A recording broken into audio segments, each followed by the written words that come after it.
Good morning, everyone, and welcome to Mid Morning here on WCBI. The municipal primary elections for our cities and towns is right around the corner on April 1st. And that's no joke. Candidates are making their pitches to voters. Recently, we asked the four men running for mayor in Columbus what is the biggest issue facing the city and how would they address that issue. Here's what they had to say. Well, I think the pressing issue of the city of Columbus has been a lack of leadership, resulting in the lack of any coherent policies or actions that would move the city forward. And I think it's predicated on their lack of experience and training. So you can have all the resources in the world and not have the leadership skills to make them work. You're not going to be successful. So I think that's what has happened there. Is no one has emerged as a leader.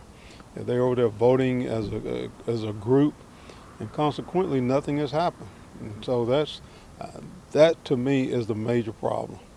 Image is the number one thing that's folks facing Columbus. We tend to get portrayed in the media sometimes a little harsher than some of our cities around. So I think just portraying us in the right light, or getting people to see us in the right light and talking positive, and those things are going to be the number one problem that we can change. And how are you going to go about changing it? Well, it's a number of ways. Getting people to buy into what we have in Columbus and to talk positive about Columbus. I think the biggest problem facing Columbus is a lack of unity, because unity is where all the other problems get solved. And what we're going to do to deal with that problem is we're going to do three things. The first thing we're going to do is we're going to make sure that we get a solid comprehensive plan that everybody could work from. And then we're going to make sure we get the right kind of structure in place. And that's the board, and that's all of the management team. And then the third thing we're going to do is roll up our sleeves and get to work. But we have to do that together. We have to engage the county. We have to engage nonprofits. We have to engage small businesses. And we have to engage our citizens. Well, the biggest challenge is our leadership. And obviously, my plan is to run for mayor and win. We also need a big change in leadership on our city council. And that's where the citizens of Columbus have got to get out and vote for who you think is the best. We've got to vote in city council that will all work together with every ward, with the mayor, and that's the only way we're going to progress. We have got to start working together as a city, and then if we can work together as a city, we should be able to work as a county with the county better. Brooks and Jones will face each other in the Democratic primary. The winner takes on Leach and Strauss in the general election, which will be June 3rd. We'll be right back. Welcome back. An Australian man is the first in the world to leave the hospital with an artificial heart. The patient in his 40s received the titanium implant last November, and it kept him alive for 100 days until his donor heart became available earlier this month. The total artificial heart pumps blood and the body and lungs, replacing both ventricles of a failing heart. Bivacor, the American-Australian company behind the device, says the man, who doesn't want to be identified, had severe heart failure but is now recovering well. Ultimately, that's what our goal is, to return these patients back to a normal quality of life, and he did return to a normal quality of life outside of the hospitals. Doctors say it's a promising sign. The device could be a long-term solution for people with heart failure, but it's still being tested and has not been approved for general use just yet. World Glaucoma Day is recognized on March 12th. It's a time to bring awareness to a group of diseases that damage the eye's optic nerve and can result in vision loss, even blindness. The CDC says about 3 million Americans have glaucoma, but about half of them have no idea they have it. Mandy Gaither has 5 things to know about glaucoma. It's called the sneak thief of sight, impairing vision and even causing blindness if untreated. Glaucoma in its early phases is really unsymptomatic. People have no idea that they have it. Dr. David Friedman with Massachusetts Eye and Ear says the first thing to know about glaucoma is that early detection is critical. A regular eye exam can help prevent damage and loss of vision from the condition. Next, while anyone can get glaucoma, certain groups have a higher risk, including everyone over the age of 60, African Americans over age 40, people with a family history of glaucoma, and those who have diabetes. Third, there are several forms of glaucoma. Angle closure and open angle are the most common. Both tend to run in families. Fourth, there's no cure for glaucoma, but there are treatments that can help reduce eye pressure and preserve vision, including eye drops, oral medicine, or surgery. The eye, just like a balloon, has a pressure, and in the eye, it's water that makes the pressure. And we can do things to either allow more of that water to leave the eye or to reduce the amount of water made in the eye. Finally, the CDC says Medicare covers an annual glaucoma test for those at high risk of developing it. The strongest recommendation I can make is that as people are aging, they get routine eye care. The CDC says having healthy habits can also help a person avoid vision loss because of glaucoma. That includes maintaining a healthy weight, keeping blood pressure in check, staying physically active, and not smoking. Well, it's a disease that was virtually eliminated in the U.S. 25 years ago. Now, measles cases are on the rise and vaccine rates nationwide, they're falling. According to the CDC, vaccine rates for diseases like the measles fell across more than 30 states in 2024. Lee Waldman spoke to healthcare professionals who are concerned about the trend. 5 years ago today, COVID-19 was declared a pandemic by the World Health Organization. Healthcare professionals we spoke to warn that the measles is much more contagious than COVID. They fear that if immunization rates against the measles continues to drop, we could have a big problem on our hands. The emergence of measles needs to bother more people than it is bothering nationally right now. Though they're states away, Dr. Jim McDonald with the New York State Department of Health is very concerned about the measles outbreak in West Texas and New Mexico. Measles is not a harmless childhood infection. You know, if you look at the Texas outbreak in particular, a little over 1 in 5 people are ending up in a hospital. McDonald points to falling immunization rates as the reason behind the outbreaks. CDC data found vaccination coverage among kindergartners across the U.S. dropped to 92.7% for measles, mumps, and rubella vaccine during the 2023 to 24 school year. When vaccine rates erode, and they have eroded to the point where many jurisdictions now have vaccine rates that are well less than 95%, which is what's required to prevent measles, we're starting to see measles come back. Dr. Paul Offit says there's an increase in vaccine skepticism and a rejection of them after the COVID-19 vaccines. I do worry that as immunization rates continue to erode, that children will once again suffer. The CDC says measles has a mortality rate of 1 to 3 per 1,000 cases in children. With 2 deaths confirmed from the current outbreak, Offit fears the current number of cases is much higher than currently reported. This is a highly contagious virus, and I don't think people realize how sick it can make you. Both doctors we spoke to pointed to the fact that measles was eradicated in the U.S. in 2000 because of the MMR vaccine. Health departments in both Texas and New Mexico are offering this vaccine to people for free. In New York, I'm Lee Waldman. We'll be right back. Stay with us. Welcome back. Recession concerns are on the rise. In a note sent to clients last week, JP Morgan Chase said there's about a 40% chance the U.S. economy will enter a recession before the end of the year. That's a 10% hike from what economists there had forecast in January. They say the Trump administration's actions, including its trade war and federal job cuts, are among the factors causing the increase. Former U.S. Treasury Secretary Larry Summers says there's a 50-50 chance of an economic downturn sometime in 2025. Goldman Sachs is a little more optimistic. Officials there say the nation only has a 20% chance of a recession.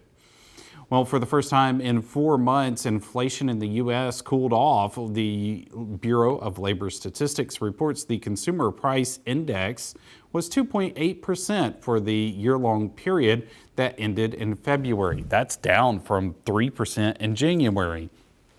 Economists say lower gas and grocery prices were major factors that helped bring inflation down.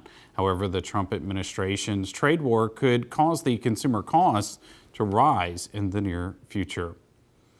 New steel and aluminum tariffs went into effect March 12th. They apply to all countries, but Canada is America's top supplier of both metals. Experts say the tariffs also could be a blow for U.S. businesses and consumers. Amy Kiley reports. Our cost of goods have gone up. New 25% tariffs on all steel and aluminum imports start today, potentially hiking some prices for American consumers. U.S. businesses have to pay the tariffs when they import the metals. The cost to them could be substantial based on Commerce Department statistics. They show the U.S. imported more than $58 billion worth of aluminum, steel, and iron last year. A tariff, for example, on a lot of Canadian exports is a tariff on U.S. companies who make cars in the U.S. Many economists predict companies will pass on part or all of the added costs to consumers. Auto prices could go up since cars contain hundreds or thousands of pounds of steel and aluminum. Home builders say the mere threat of tariffs has shaken their industry already. Prices have gone through the roof and they've gone higher. Prices also could rise for appliances, machinery, infrastructure, medical devices, power lines, beverage cans, and more. Our cans have already gone up in price. Bottom line is going to eat into a good part of our profits. Domestic steel and aluminum producers could benefit from the tariffs. U.S. companies might be willing to pay more for their metal in order to avoid the 25% pseudo tax. The Trump administration says helping those manufacturers is about more than just economics. We can't have a country defendable without a solid steel and aluminum industry. I'm Amy Kiley reporting. Canadians who visit Florida and stay for long periods of time will soon have to deal with new immigration requirements. A website run by the U.S. Citizenship and Immigration Services is creating some anxiety and some controversy as Canadian snowbirds start thinking about their futures. The page talks about the need to submit fingerprints and that might not be sitting well with Canada because historically Canadian citizens have been able to come and go to the U.S. without a visa. They might have to answer a few questions from inside their car at a border, but they've never needed formal documents. Now they'll need to have what's called an I-94 form. That's proof that they're an approved legal visitor. They'll also have to report arrival date and the length of their stay. Darlene Dawson from Halifax, Nova Scotia is staying at a condo in Palm Springs for 3 weeks, but is looking at a longer stay next year, and that would require the paperwork. We really appreciate following the laws of the country, being very respectful where we are, but we do not take a side because, as we know, depending on what radio station you listen to or TV or media, you could think one political party is awesome. And then if you're listening to the other side, then you think that side's optimal. So we just don't get involved that way. Canadians staying 30 days or more will have to be fingerprinted and file the extra forms. Well, we recently reported that Southwest Airlines is doing away with its long-running policy of allowing passengers 2 free checked bags. Now the word is getting out to flyers, and many, including loyal Southwest customers, aren't happy. Anna McAllister has more. Bring it on! Pack all the things. Not so fast. The days of 2 free checked bags for Southwest Airlines customers is about to be a thing of the past. After decades of having free check-in bags just like this one, if you're going to travel, well, guess what? Southwest is changing that, so you're going to have to cough up some cash if you want an extra check-in bag.